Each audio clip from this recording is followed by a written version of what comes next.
হাতে পাথর নিয়ে ঘুরছে, আমরা ওই পাথরটাকে কেড়ে নিয়ে ওখানে বই ধরিয়ে দিতে চাই।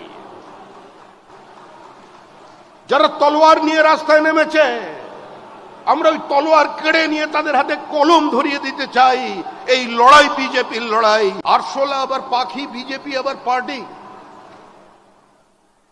ইন্দিরা গান্ধীর মৃত্যুর পর 242টা আসনে প্রতিদ্বন্দ্বিতা করে আমরা মাত্র 2টো আসনে জয়লাভ করেছিলাম।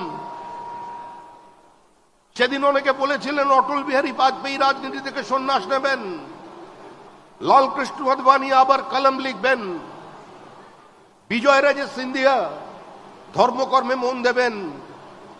কিন্তু সেদিন অটল বিহারী বাজপেয়ী দাঁড়িয়ে বলেছিলেন যে একটু অপেক্ষা করুন, যাকে আপনারা মিস্টার